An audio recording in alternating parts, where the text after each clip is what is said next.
You're not my brother anymore! You're a traitor!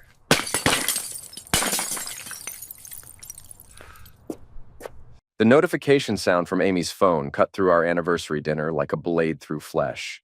She grabbed it faster than I'd ever seen her move, her fingers dancing across the screen with practiced efficiency. The way she angled it away from me, the micro-expression that flickered across her face, part guilt, part excitement, told me everything I needed to know. "Work?" I asked, cutting into my steak. "Yeah," she said, not looking up. Crisis at the office. 23 years of marriage teaches you to read the signs. The way she tucked her hair behind her left ear when she lied. How her breathing changed when she was hiding something. The slight tremor in her voice when she said office, like it was a foreign word. I took another bite and watched her type. Her wedding ring caught the candlelight as her thumbs moved across the screen. Quick, urgent messages. Not the careful, professional tone she used for actual work emergencies. "Must be serious," I said. She finally looked up. "You know how it is. The Henderson account is falling apart." There was no Henderson account. I'd been handling our finances for 2 decades. I knew every client, every contract, every commission check that came through her real estate agency. "I should probably head back to the office," she continued, already standing. "Rain check on dessert?" I nodded and smiled. "Of course, honey, don't work too late." She kissed my forehead.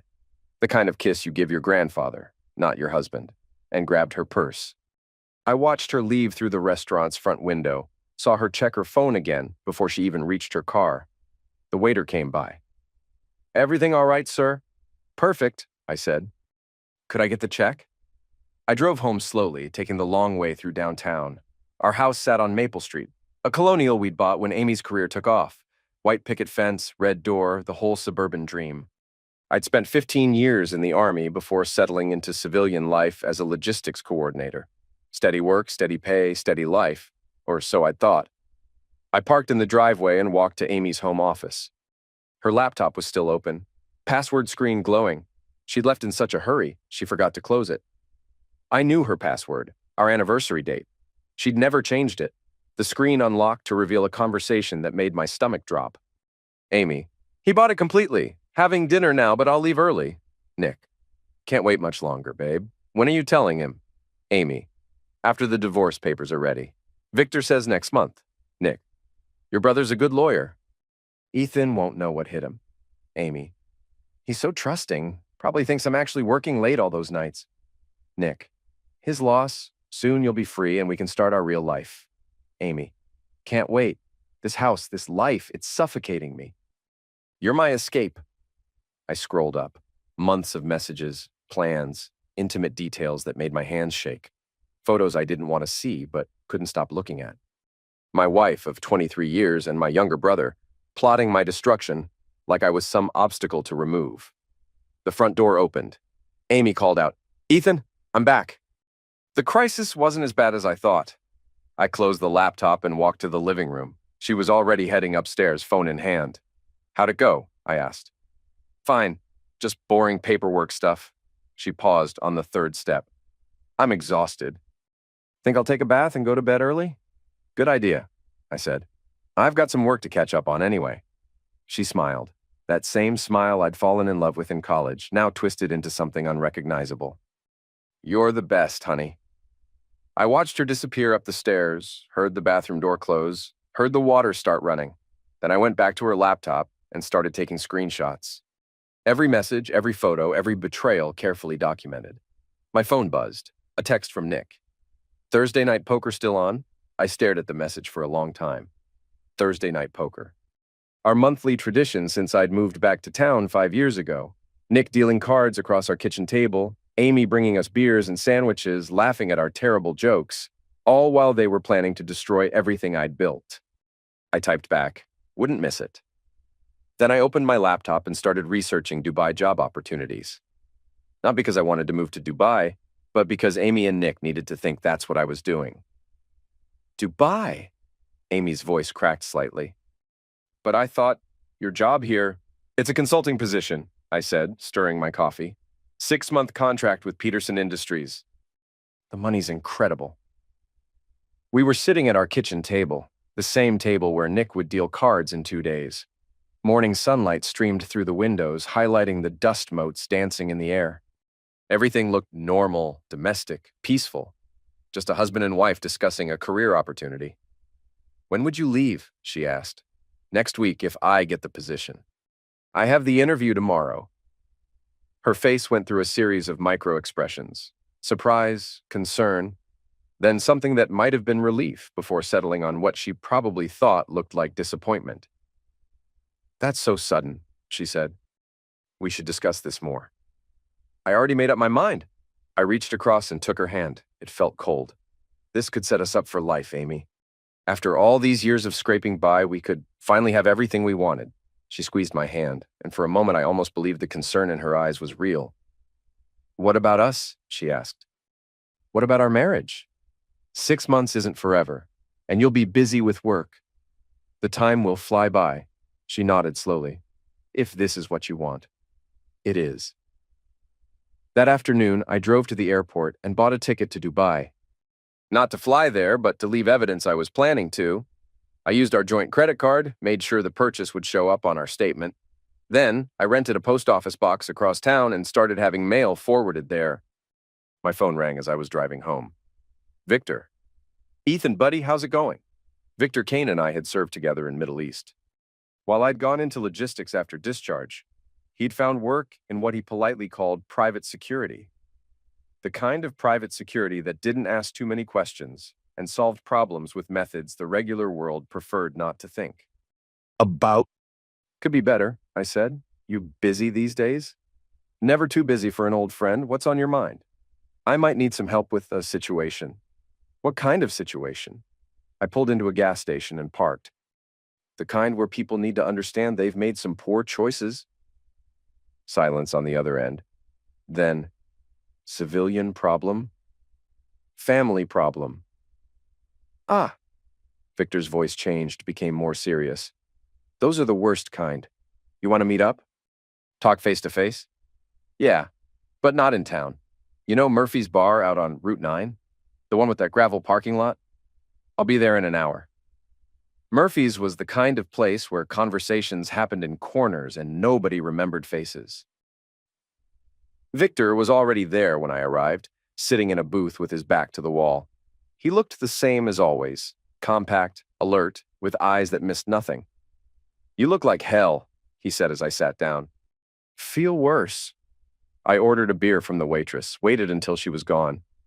"Remember what you told me once about loyalty? That it's the only thing that matters in a firefight? And what happens when someone breaks it?" Victor studied my face. "They learn why it mattered in the first place." I told him everything. About Amy and Nick, about the messages, about their plans. Victor listened without interrupting, his expression growing darker with each detail. "Your own brother," he said finally. "That's cold. 23 years of marriage, 15 years in the service. I thought loyalty meant something. It does, to people like us." Victor leaned forward. "What do you want to do about it?" "I want them to understand what they've lost and what they threw away. I want them to feel what I'm feeling right now. And then? And then I want them to live with the consequences." Victor nodded slowly. "No permanent damage? Nothing that won't heal, nothing that can be traced back to us. Just enough to make them understand they're not as smart as they think they are." "I can work with that." He pulled out a small notebook, started writing. "Give me their routines, where they go, when they go there, what they drive." I spent the next hour laying out their lives in detail. Nick's delivery business, his usual routes, his schedule. Amy's real estate appointments, her gym routine, her favorite restaurants. Everything that made them feel safe and secure in their betrayal. "This is going to take time," Victor said when I finished. "Weeks, maybe months. You sure you want to go down this road? Once we start, there's no going back." I thought about Amy's smile as she lied to me. About Nick asking if poker was still on while planning to steal my wife. About 23 years of marriage reduced to obstacles and inconveniences in their text messages. "I'm sure." Victor closed his notebook. "Then let's teach them about loyalty." The poker game felt like attending my own funeral. Nick shuffled the cards with the same cocky grin he'd worn since high school. making jokes about work and women while Amy brought us beer and pretended to be the perfect wife. "So what's this about Dubai?" Nick asked, dealing the cards. "Amy mentioned you might be traveling." "Just a consulting job. Good money, but it means 6 months overseas. That's rough, man. Leaving Amy all alone." He glanced toward the kitchen where she was getting more snacks. "She'll be lost without you." The casual way he said it made my jaw clench, like he was already planning what he'd do in my absence. "She's stronger than she looks," I said. "Besides, it's only temporary." "Still, if you need someone to check on her while you're gone, just say the word. Family looks out for family, right?" Family. The word tasted like poison in my mouth. "I appreciate that, Nick. Really." Amy returned with a plate of sandwiches, leaning over Nick's shoulder to set them down. Her hand brushed his arm just for a second, but I caught it. Caught the way his eyes followed her movement. "You two are so sweet looking out for me," she said, settling back into her chair. "But I'll be fine. Work keeps me plenty busy." We played for 3 hours. I lost deliberately, watched Nick pocket my money with satisfaction. Amy curled up on the couch with a magazine, occasionally commenting on our terrible jokes. The perfect picture of domestic bliss. After Nick left, Amy and I cleaned up in comfortable silence. She was humming while she washed dishes, actually humming. Like the happiest woman in the world. "He seems excited about your trip," she said. "Does he?" He kept asking questions. "When you're leaving, how long you'll be gone, whether you have an exact return date?" Probably just making conversation. She dried her hands on a dish towel, turned to face me. "Ethan, can I ask you something?"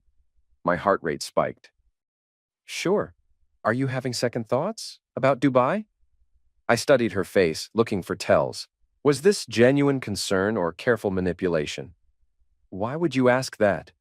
You just seem different tonight, distracted." "It's a big decision. I'd be lying if I said I wasn't nervous." She stepped closer, put her arms around my waist. "You know I support whatever you decide, right? I just want you to be happy." I hugged her back, breathing in the scent of her shampoo. The same shampoo she'd used for 10 years. Some things never changed. "I know," I said. "I love you too."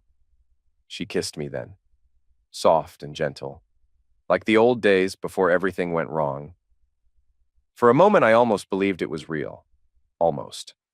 The next morning, I drove to the airport, made a show of checking in for my Dubai flight, then immediately canceled the ticket and drove to a hotel 40 miles away. I registered under a different name, paid cash, and settled in to wait. My phone rang at 2 p.m. "Amy, how was the flight?" she asked. "Long but smooth, just got to the hotel. I miss you already." "Miss you too, sweetheart. How's work?"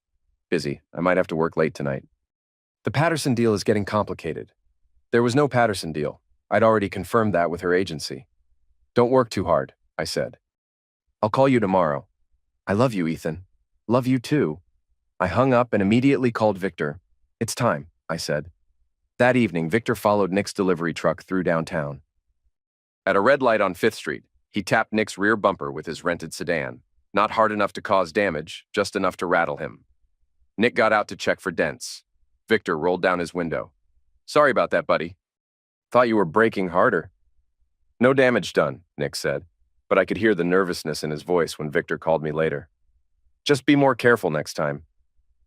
"Absolutely. Have a good evening." Phase 1 had begun. Amy's gym trainer lost his job 3 days later. She called me in Dubai, actually called my hotel room where I was very much not in Dubai, crying about how Fitness Plus had suddenly terminated Marcus for inappropriate conduct with female clients. "It's so unfair," she sobbed into the phone. Marcus was the best trainer there, and the complaint was anonymous. They won't even tell him what he supposedly did. I made appropriate sympathetic noises while Victor texted me updates from across town. The anonymous complaint had been carefully crafted to sound plausible without being specific enough to disprove. Marcus would likely find another job, but not at Fitness Plus, and not with the reference he'd been expecting. "Maybe it's a sign you should try a different gym," I suggested. "Maybe. I just hate starting over with someone new. Change can be good sometimes." That night, Nick found a brick through his living room window. A note attached. "Stop." He called the police, filed a report, told them he had no idea who might want to threaten him or why. just some random vandalism, probably kids. But Victor was watching from across the street when the cops left. Nick triple-checked his door locks that night, drew all the curtains, kept peering through the blinds at every car that passed. The next morning, Amy's car wouldn't start. Dead battery, the mechanic said. Probably just old age. These things happen. But it meant Nick had to pick her up for their lunch date at Romano's downtown. Victor was eating at the bar when they arrived. He watched them hold hands across the table, watched Amy lean forward to whisper something that made Nick laugh. Watched them act like teenagers sneaking around behind Daddy's back. After they finished eating, Victor followed them to Nick's apartment complex. They parked in the underground garage, disappeared into the elevator. Victor noted the apartment number, the security cameras, the access points. Everything was going according to plan. I called Amy that evening. How was your day? Fine. Car trouble, but nothing serious. How's Dubai treating you? It's incredible here, the architecture, the culture. I wish you could see it. Maybe I can visit before you come home. That would be amazing. I injected enthusiasm into my voice. We could make a real vacation out of it. Silence on her end. Then, that sounds wonderful. But her voice said something else entirely. The last thing she wanted was me cutting short her freedom with Nick. I should let you go, I said. It's getting late there. Yeah, I should get some sleep. Long day tomorrow. Another lie. Her calendar was completely clear. I'd checked. After hanging up, I walked to the hotel window and looked out at the city lights. Somewhere out there, my wife was probably texting my brother about their next rendezvous, planning their future while destroying mine. But they had no idea what was coming. The next afternoon, Victor broke into our house. Not to steal anything or cause damage, just to leave evidence he'd been there. Muddy boot prints by the bed Amy shared with me, the bed she'd soon be sharing with Nick. A few items moved just enough to be noticeable to someone who knew their own space. Amy called me that night, voice shaking. Someone was in the house, she said. What? Are you sure? The back door was unlocked, and there are footprints upstairs. Big ones, like work boots. Did you call the police? They came and looked around. Nothing was stolen, so they think maybe I just forgot to lock the door and the prints are from the cable guy who was here last week. That makes sense. But Ethan, the prints are by our bed. Why would the cable guy go upstairs? I let silence stretch between us, let her imagination fill in the blanks. Maybe you should stay somewhere else until I get back, I suggested. Maybe I should. Perfect. Now she had an excuse to spend more time at Nick's place, and they'd both be looking over their shoulders, wondering who was watching them. The psychological pressure was building exactly as planned. Nick's delivery van caught fire in the parking lot behind Romano's restaurant. Not a big fire, just enough to destroy the interior and send a message. The fire department determined it was arson, but there were no witnesses, no security cameras, no evidence pointing to anyone specific. Nick's insurance would cover the van, but not the missed deliveries, the angry customers, the growing reputation for unreliability that would follow him around the tight-knit business community. Amy called me hysterical. They burned Nick's van, she said. Someone actually set it on fire. Jesus, is he okay? He's fine, but Ethan, this is crazy. First the brick, now this. Someone's targeting him. Does he have any idea who? He thinks it might be related to his business, maybe a competitor or a customer he had problems with, but he's scared. We're both scared. We, not he's scared. We. Maybe he should call the police again. He did. They're treating it as part of the same case as the brick incident. But they don't have any real leads. I made worried husband noises, suggested Nick should be careful, maybe vary his routine for a while. All the while, Victor was already planning the next escalation. That weekend, someone keyed "traitor" into the asphalt of Nick's apartment building parking lot, right where his burned van used to park. Deep gouges that would take the property management company weeks to repair. Nick was unraveling. Amy told me he'd started drinking more, sleeping less, jumping at shadows. He'd hired a private security company to patrol his building, which was costing him money he couldn't afford after losing the van. Maybe he should leave town for a while, I suggested during one of our nightly calls. Take a vacation until this blows over. He can't. His business is already suffering from the van situation. If he disappears now, he'll lose everything. Better than getting hurt. Yeah. Her voice was small, frightened. Maybe you're right. But Nick didn't leave town. His pride wouldn't let him run, and his finances wouldn't let him stop working. Which meant he was exactly where Victor needed him to be. Phase 2 was almost complete. The next week, I rented a storage unit under a false name and began stocking it with everything I'd need for the final phases. Prepaid phones, fake identification, cash and small bills, changes of clothes. And in a locked case at the back, the documents that would seal Amy and Nick's fate. Divorce papers I'd had prepared by a lawyer in the next city. Financial records showing their affair and Amy's plans to take half of everything I'd worked for. Property transfer documents that would ensure the house stayed mine regardless of what happened in court. Everything I needed to destroy their plans and secure my future. I called Amy that night. "How are things?" I asked. "Honestly, terrible. Nick's convinced someone's hunting him. He barely leaves his apartment except for work." Maybe that's smart. Maybe. But I'm worried about him, and I'm worried about us. "What do you mean?" Silence. Then, "Nothing. Just miss you. That's all." But I could hear it in her voice. She was having second thoughts. The stress was getting to her, making her wonder if her plan to leave me was worth all this chaos and fear. Too bad for her it was way too late for second thoughts. "I miss you too," I said. "But I'll be home soon." "When?" "Couple more weeks, then we can figure everything out." "Okay." Relief in her voice. "I love you, Ethan." "Love you too, sweetheart." After I hung up, I opened the locked case and removed the final piece of my plan. A small plastic bag containing 2 kilograms of white powder that looked exactly like cocaine but was actually baking soda mixed with crushed vitamins. It would fool a field test long enough to get Nick arrested. By the time lab results came back proving it was harmless, the damage would be done. His business ruined, his reputation destroyed, his relationship with Amy strained to the breaking point. I called Victor. "Time for phase 3, I said. The setup was beautiful in its simplicity. Victor posed as a potential customer, hired Nick to deliver a package from the storage facility to a location across town. Payment in advance, cash money, no questions asked. Just the kind of job Nick couldn't afford to refuse given his recent financial troubles. What Nick didn't know was that Victor had hidden the fake pills in a spare tire compartment before loading the package. An anonymous tip to the police ensured they'd be waiting at exactly the right intersection with a pill-sniffing dog. I watched from a rented car 3 blocks away as Nick's delivery truck got pulled over. Watched him get out, confused and cooperative.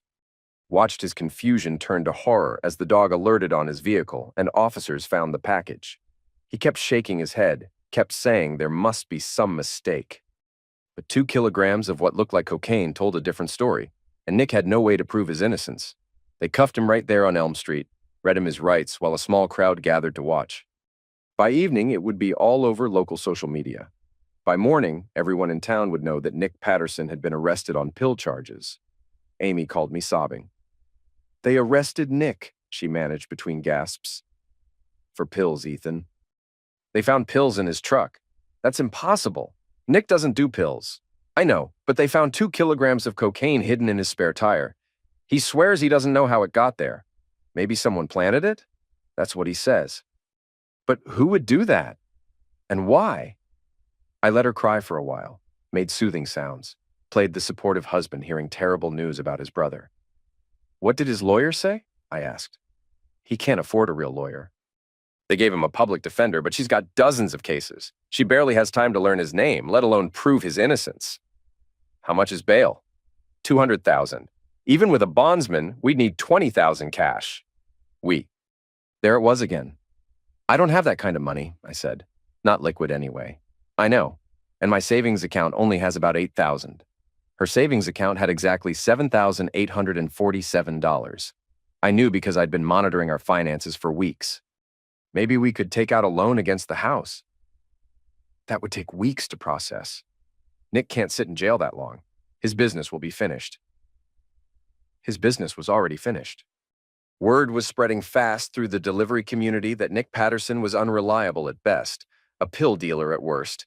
Even if the charges were eventually dropped, the damage to his reputation would be permanent. "I'm sorry, Amy. I wish I could help." "I know. It's not your fault." But her voice said something different, like maybe she was starting to wonder if this whole mess was connected to my sudden trip overseas. Like maybe the timing was too convenient to be coincidental. Smart girl. Too bad she'd figured it out too late. The next day, Amy lost her job. Not because of anything she'd done, but because Prestige Realty couldn't afford to have an agent whose family was associated with pill trafficking. Bad for the company image, the regional manager explained. Nothing personal. She called me hysterical. They fired me, she sobbed. 26 years with the company and they fired me because of Nick's arrest. That's not legal. You should fight it. With what lawyer? I can't even afford to help Nick, let alone fight my own battles.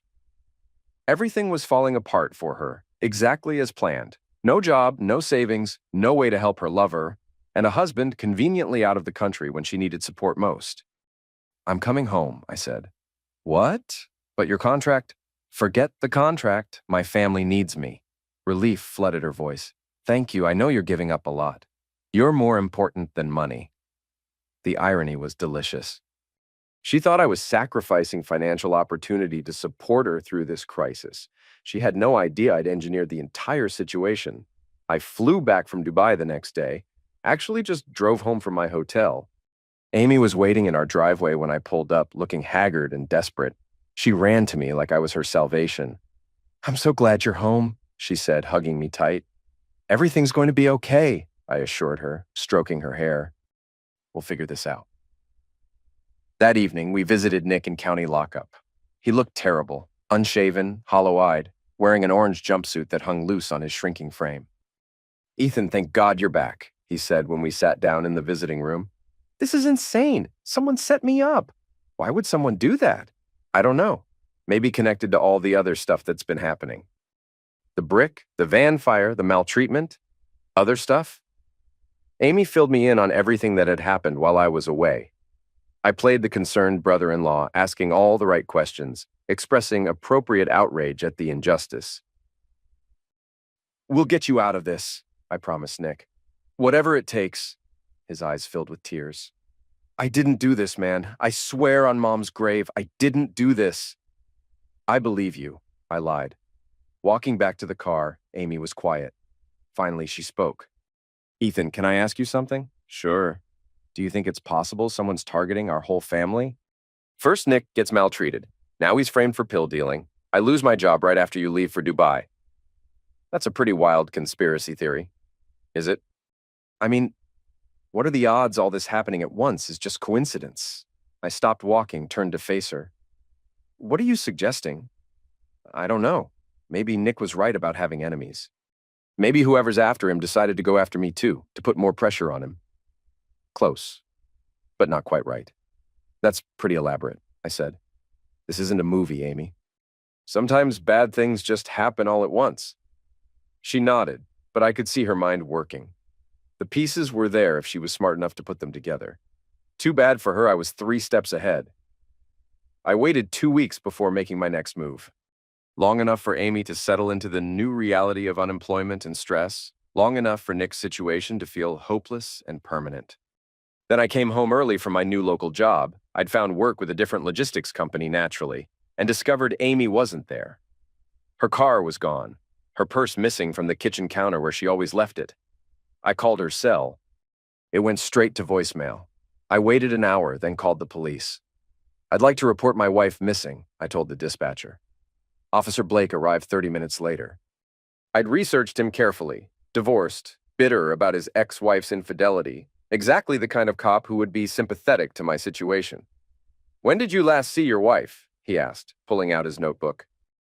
This morning before I left for work. She was having coffee, said she might go job hunting today. Any places she might go, friends, family. Her brother's in jail awaiting trial? Most of her friends have been distant since she lost her job. Blake nodded sympathetically. It's been a rough time for your family. You could say that. Any marital problems? Arguments, disagreements. I paused, like I was considering whether to share something personal. Not problems, exactly, I said finally. But the stress has been hard on both of us. She's been different since I got back from Dubai. Different how? Secretive, defensive. Going out at odd hours, not saying where. I assumed she was embarrassed about the job situation. Has she ever stayed out all night before? Never. That's why I'm worried. Blake made notes, asked about Amy's vehicle, her recent state of mind, whether she'd seemed depressed or suicidal. I answered carefully, painting a picture of a woman under tremendous stress who might do something impulsive. After he left, I called Victor. "Phase 4, I said. Amy returned home 3 hours later, keys jingling as she opened the front door. She found me sitting in the living room, hands folded in my lap. "Where were you?" I asked quietly. She froze. "Out, looking for work." "For 6 hours? I had several interviews, and then I stopped to get groceries, and I called the police." Her face went pale. "What? You disappeared without a word. Your phone was turned off." "I thought something had happened to you. My phone died, and I was busy and—" She stopped, realizing how weak her excuses sounded. "You called the police?" "A missing person report. Officer Blake came by, asked a lot of questions about our marriage, whether you'd been acting strange lately." Amy sank into the chair across from me. "What did you tell him?" "The truth, that you've been different since I got back. Secretive. Going out without explanation. I'm looking for work. That's not secretive." "Where did you go today, Amy?" She opened her mouth, closed it, opened it again. "I told you." "Where?" "I went to see Nick. The truth, finally." "For 6 hours?"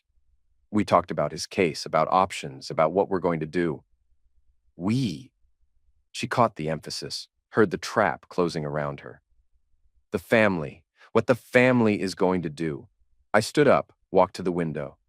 Our neighbors were out working in their yards, living their normal lives, while mine imploded in carefully orchestrated stages. "Amy, is there something you want to tell me?" Long silence. "Then, like what? Like why you're really spending so much time with Nick? Like why you turn your phone off when you're with him? Like why you lied to me about looking for work?" "I didn't lie. I called 3 employment agencies today. Asked if you'd been in. None of them had seen you." Her breathing changed, quick, shallow breaths like a trapped animal. "Ethan, you're scaring me." "I'm scaring you?" I turned to face her. "My wife disappears for hours, lies about where she's been, turns off her phone so I can't reach her. How do you think that makes me feel?" Tears started rolling down her cheeks. "I'm sorry, you're right. I should have told you where I was going." "Where were you really?" "I was with Nick. At the jail, and then at his apartment looking through his papers, trying to find something to help his case." "His apartment?" "He gave me his key before he was arrested. Asked me to check on things, make sure his bills were getting paid. Plausible. Almost believable, if I didn't know the truth." "Amy, look at me." She raised her eyes to mine. "Is there anything else you want to tell me? Anything at all?" This was her chance, her opportunity to come clean, confess everything, throw herself on my mercy, and beg forgiveness. We could have worked through it. Couples survived infidelity all the time. She looked right into my eyes and said, "No, there's nothing else." The last door slammed shut. "Okay," I said. "I believe you." But she could hear in my voice that I didn't. That night, she pretended to sleep beside me while I lay awake staring at the ceiling. Around 2 a.m., I heard her get up and go to the bathroom. Then I heard the soft sounds of her typing on her phone.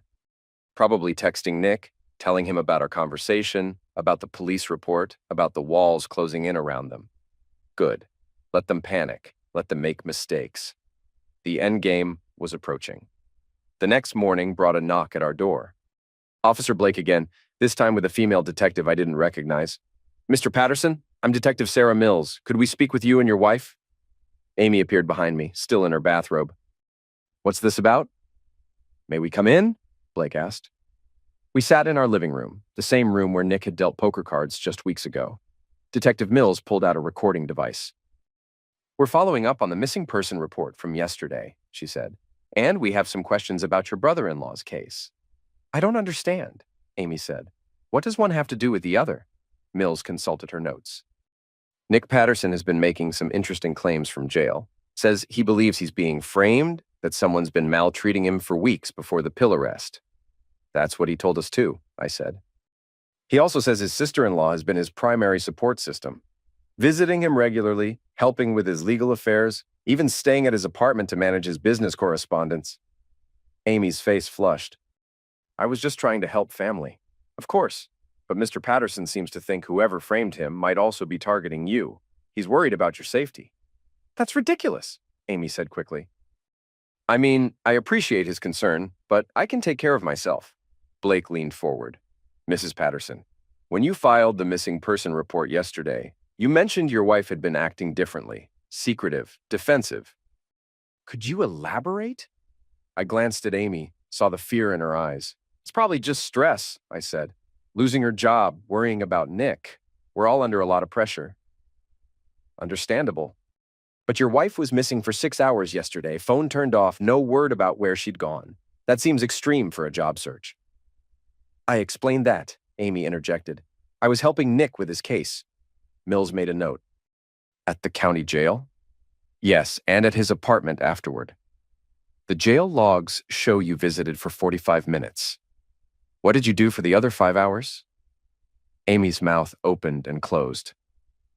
I was at his apartment longer than I thought. Time got away from me." "Doing what, exactly? Looking through papers, bills, contracts, trying to find something that might help explain who would want to frame him? Find anything interesting?" "No." "Nothing that made sense." Mills closed her notebook. "Mr. Patterson, would you mind if we took a look around, just to get a better sense of your wife's state of mind when she disappeared yesterday?" "Of course," I said. "Whatever helps." Amy shot me a look of pure panic, but she couldn't object without seeming suspicious. They spent 20 minutes going through our house. Nothing dramatic, just the kind of routine search that would reveal any obvious signs of marital discord or unusual behavior. In Amy's office, Mills paused at the laptop. "Mind if I check her recent internet activity?" Sometimes people research travel or other options when they're thinking of leaving. "Go ahead," I said. Amy had deleted her browser history, but Mills was thorough. She found cached pages from a divorce attorney's website, searches for asset protection during divorce, and a particularly damning query about hiding money from spouse. "Interesting reading material," Mills observed. "I can explain," Amy started. "No need to explain anything right now," Mills said. "But Mrs. Patterson, if you're having marital problems, there are resources available. Counselors, legal aid, support groups. We're not having problems," Amy insisted, but the damage was done. I could see it in Blake's eyes, in the way Mills was looking at Amy. The narrative was forming exactly as I'd planned. After they left, Amy confronted me. "Why did you let them search the house?" "Because we have nothing to hide." "Right? Of course, but what, Amy? You're acting like someone with secrets." "I'm not acting like anything. I'm just stressed about Nick and worried about money and trying to figure out how to get our lives back on track." "Our lives," she caught her slip. "The family." "Nick's life, our life, everyone's life." "Is there something you want to tell me about Nick?" "What do you mean?" "The way you talk about him, the time you spend with him." "The way you panic every time someone asks questions about your relationship?" "He's family. He's in trouble. I'm trying to help." "And that's all?" She looked me straight in the eye. "That's all." Another lie, another nail in her coffin. That afternoon, I called the detective from my office. "Detective Mills? It's Ethan Patterson. I've been thinking about this morning, and there's something I should probably tell you." "What's that, mister?" "Patterson? I didn't want to say anything in front of Amy, but I've been finding some things around the house. Things that don't make sense. Such as phone bills showing calls to numbers I don't recognize. Credit card charges for restaurants and hotels when she said she was working late. And yesterday, before I called you, I found something in her car." "What did you find?" "A receipt from a motel, the Sunrise Inn on Highway 6.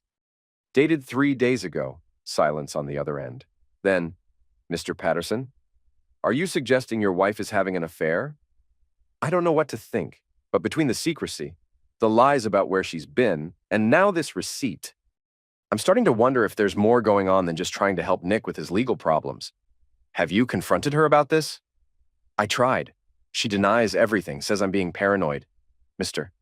Patterson, if your wife is having an extramarital relationship, that doesn't necessarily have anything to do with your brother-in-law's case. Unless the person she's involved with is Nick." Long pause. "That's a serious accusation." "I know. And I hope I'm wrong. But the timing of everything, the way she's been acting, the amount of time she spends helping him, I can't ignore the pattern. We'll look into it. Thank you. And, Detective, I'd appreciate if you didn't mention this conversation to Amy just yet. If I'm wrong, I don't want to damage our marriage over suspicion. Understood. I hung up feeling satisfied. The seeds were planted. Now I just had to wait for them to grow. Amy's world continued to collapse in carefully measured increments. Her unemployment benefits were denied due to a paperwork error that would take weeks to resolve. Her car developed mysterious mechanical problems that cost more to fix than the vehicle was worth. Her credit card applications were rejected for reasons the banks couldn't adequately explain. Meanwhile, I played the supportive husband perfectly, comforting her when she cried, encouraging her when she despaired, offering to help in ways that subtly highlighted how dependent she'd become on me. Maybe you should call your sister in Phoenix, I suggested one evening as she stared at another rejection letter. Might be good to get away for a while, clear your head. I can't leave now. Not with Nick's trial coming up. Amy, you've done everything you can for him. His lawyer has the case now. His public defender barely knows his name. He needs family support. He needs a better attorney. Family support won't get him acquitted. She threw the letter down in frustration. So what are you saying? That I should just abandon him? I'm saying you're destroying yourself trying to save someone who might not be savable. He's innocent. Maybe. But the evidence says otherwise. You don't believe him? I paused, as if considering my words carefully. I want to believe him. But Amy, 2 kilograms of cocaine don't just appear in someone's truck. Either he's lying about his involvement, or someone with serious resources and connections set him up. Someone did set him up. Who? And why? Nick's a small-time delivery driver. Who would go to that much trouble to destroy him?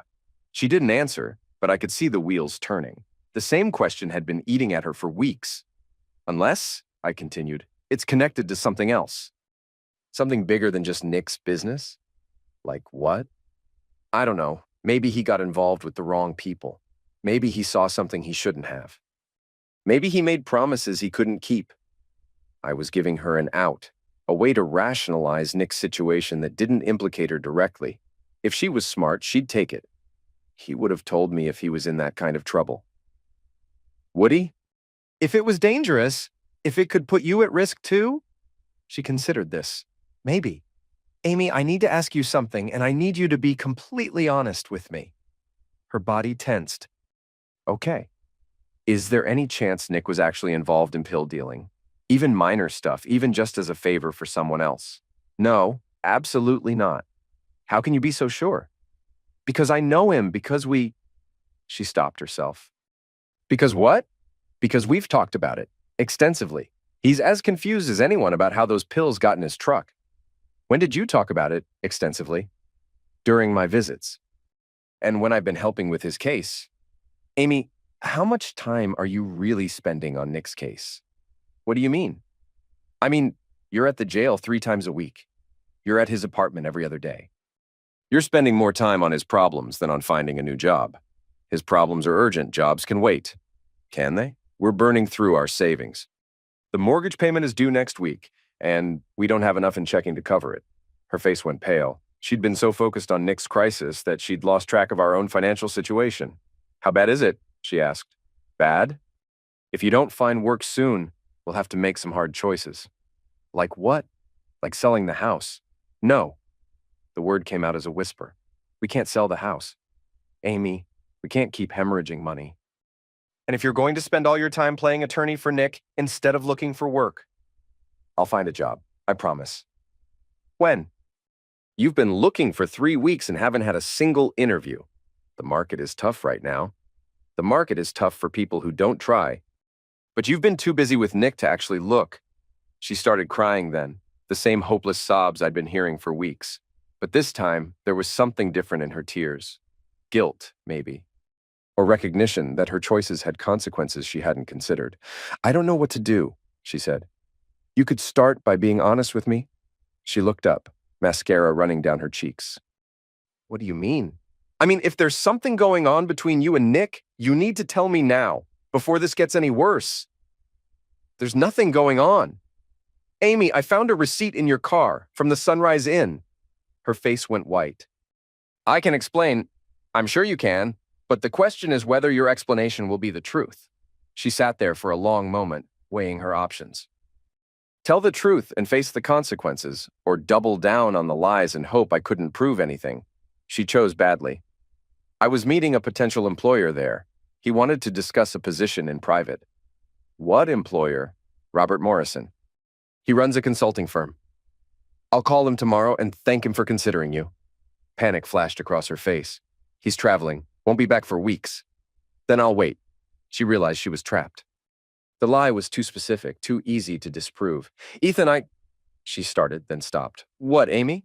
Nothing. You're right to be suspicious. I haven't been handling things well. Close, but not close enough. Get your act together, I said, standing up. Find a job, stop obsessing over Nick's case, and start acting like a wife instead of whatever you've been acting like. I left her sitting there, crying into her hands. Phase 4 was nearly complete. The final pieces fell into place with brutal efficiency. Detective Mills called the next morning with news that Nick's case had taken an interesting turn. Mr. Patterson? We've been looking into your brother-in-law's claims about being framed, and we found some irregularities. What kind of irregularities? The anonymous tip that led to his arrest came from a burner phone purchased with cash. No way to trace it back to the caller. That's suspicious. Very. And the pills found in his truck test as high-grade cocaine, but Nick's financial records show no unusual income, no lifestyle changes, no signs he was involved in distribution. So, you think he really was framed? It's possible. But here's where it gets interesting. We pulled security footage from the area where he picked up the package, and we can see someone tampering with his truck while he was inside the building. My heart rate spiked. Did you get a clear image of the person? Not clear enough for identification, but it was definitely deliberate sabotage. Have you told Nick? Not yet. We're still investigating, but Mr. Patterson, I have to ask, has your wife mentioned anything about enemies Nick might have? Anyone who'd want to see him destroyed? No, nothing like that.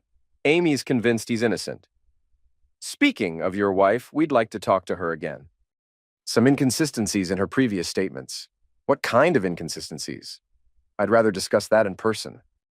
Is she available this afternoon? I'll ask her. Amy was in the kitchen when I hung up, pretending to read the newspaper, but obviously listening to my conversation.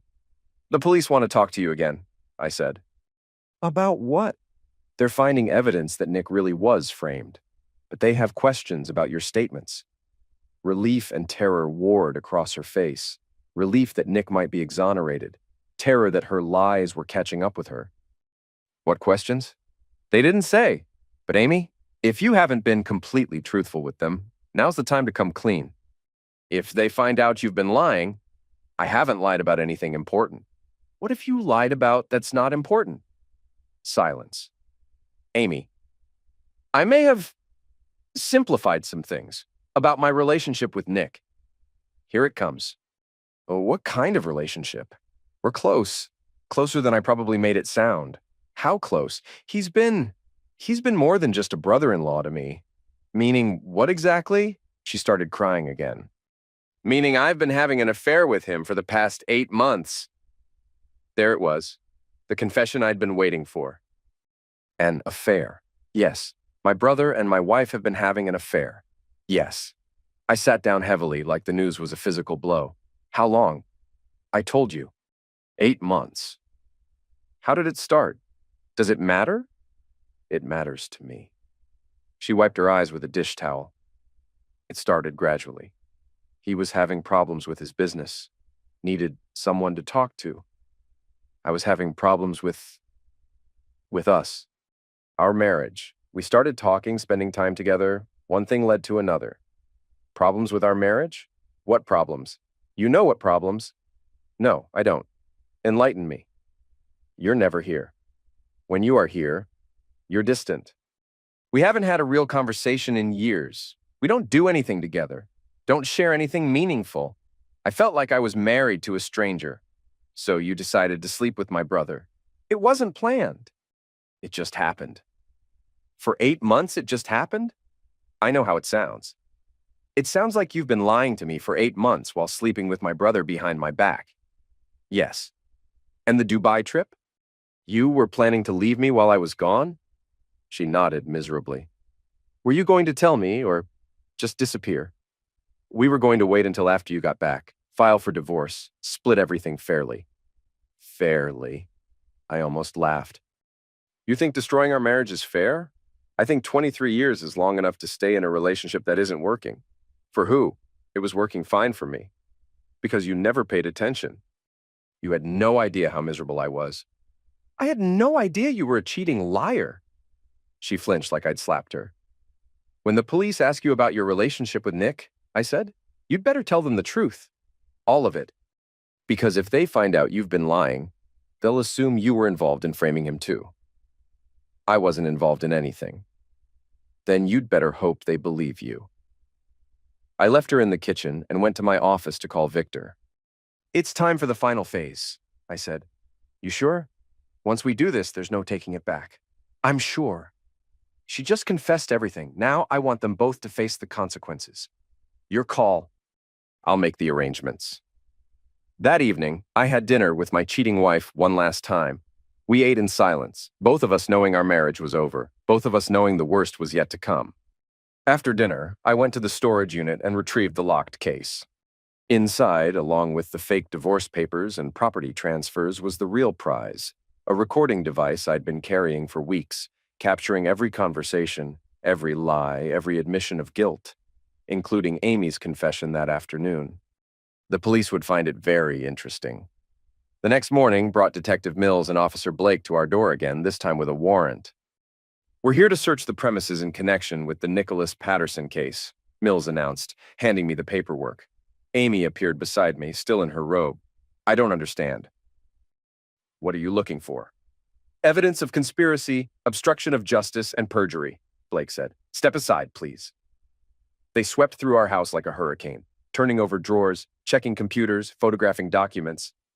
In Amy's office, they seized her laptop and phone. In our bedroom, they bagged several items of clothing. What's this about? Amy kept asking. I thought you were investigating who framed Nick. We are, Mills said. And that investigation has revealed some interesting connections. They found the recording device exactly where I'd hidden it, in a jewelry box in our bedroom.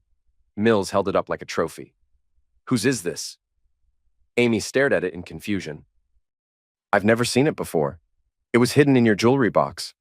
That's impossible. I would have noticed. Mills turned it on. My voice filled the room, crystal clear.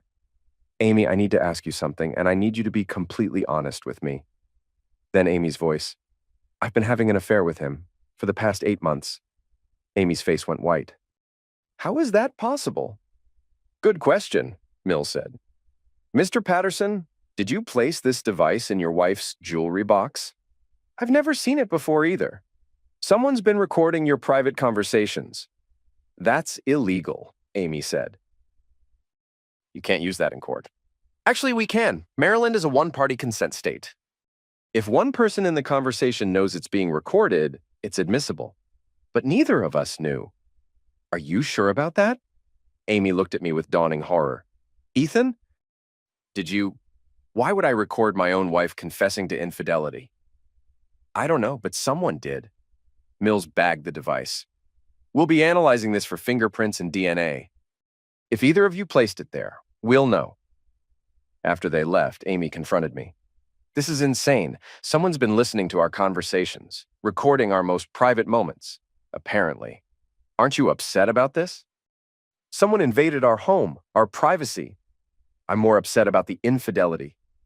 Ethan, focus. Someone has been watching us, recording us, manipulating us.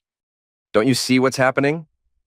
What's happening is that my wife has been cheating on me with my brother, and now the police have evidence of it.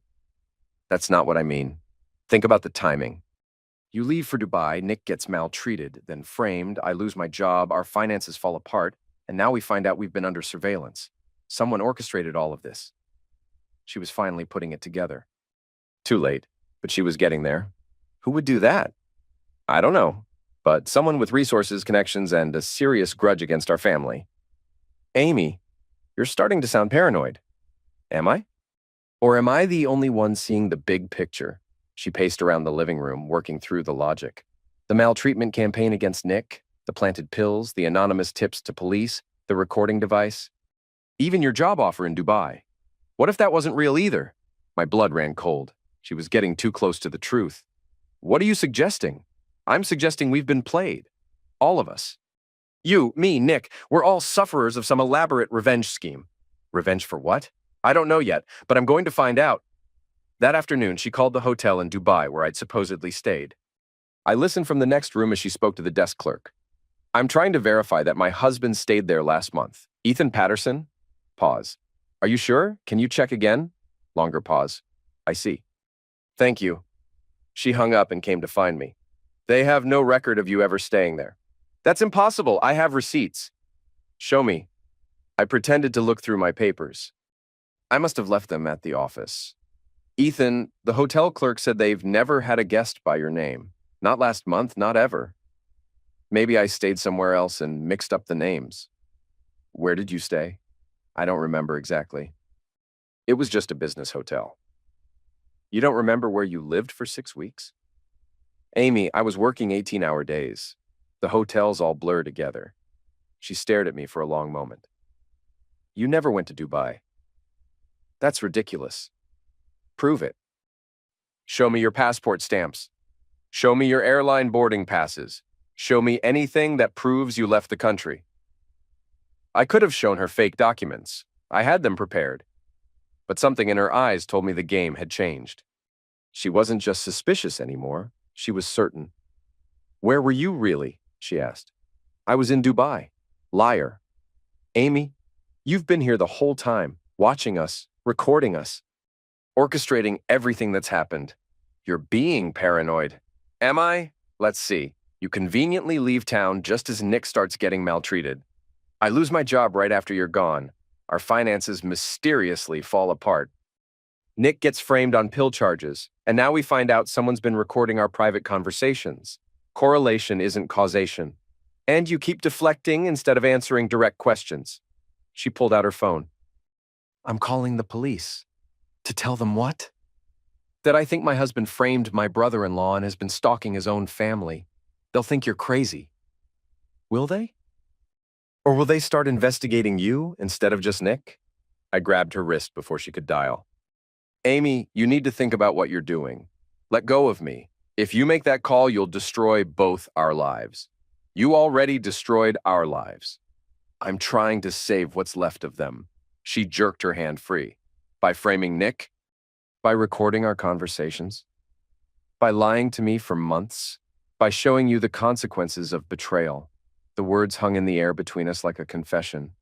So you admit it. I admit that actions have consequences. You and Nick made choices. Now you're living with the results. You did this. All of it. You did this. When you decided to sleep with my brother. So you destroyed his life to punish me? I destroyed his life because he destroyed mine. She backed away from me, phone still in her hand. You're insane. I'm methodical. You framed an innocent man. I framed a man who was sleeping with my wife. That's not illegal. No, but pill possession is... She stared at me like she was seeing me for the first time. Who are you? I'm the man you married. I'm the man you betrayed. I'm the man who spent 15 years in the army learning how to plan operations and eliminate threats. I'm not a threat. Nick's not a threat. You threatened everything I built. My marriage, my family, my future. I simply eliminated the threat. She started backing toward the door. Amy, where are you going? Away from you. To do what? Call the police? Tell them your husband discovered your affair and decided to get revenge? They'll want evidence. Proof. Documentation. I'll find it. No, you won't, because I'm very good at what I do. She reached the front door, fumbled with the lock. The house is in my name, I said calmly. Has been for 6 months. You signed the papers thinking they were insurance documents. Her hand froze on the doorknob. The bank accounts are in my name. The car titles. Everything you think is yours isn't yours anymore. That's impossible. Check the courthouse records. Check the DMV. Check anywhere you want. She turned to face me, tears streaming down her cheeks. How long have you been planning this? Since the day I found out about you and Nick. 8 months. Every detail, every contingency, every possible outcome. You're a monster. I'm a man who loved his wife and trusted his brother. You made me into something else. She opened the door and ran. I let her go. She had nowhere to run to anyway. The final confrontation came 3 days later in the courthouse waiting area. Amy sat in handcuffs, having been arrested for conspiracy and perjury. Nick sat beside her in his orange jumpsuit. Bail revoked after the recording surfaced, proving he and Amy had been planning their affair while he was supposedly innocent of all wrongdoing. They both looked broken, exhausted, defeated. I sat across from them, wearing my best suit, holding the property transfer documents that made me sole owner of everything we'd built together. Hello, Amy. Nick. Amy wouldn't look at me, but Nick's eyes burned with hatred. You son of a witch, he said. You destroyed everything. No, you destroyed everything. I just made sure there were consequences. We never hurt anyone. You hurt me. So you decided to ruin our lives? I decided to teach you about loyalty. Amy finally looked up. Was any of it real? Our marriage, your love, anything? All of it was real, until you made it not real. I made a mistake. People make mistakes. Some mistakes have bigger consequences than others. You could have divorced me. You could have cut Nick out of your life. You didn't have to destroy us. Simple divorce wasn't enough. You needed to understand what you threw away. Nick leaned forward. And what did we throw away, Ethan? A boring marriage to a controlling psychopath? You threw away loyalty, family, trust, everything that actually matters. What matters is love. What matters is happiness. What matters is being with someone who makes you feel alive. And how alive do you feel now? His jaw clenched, but he didn't answer. A bailiff called Amy's name. Her case was next.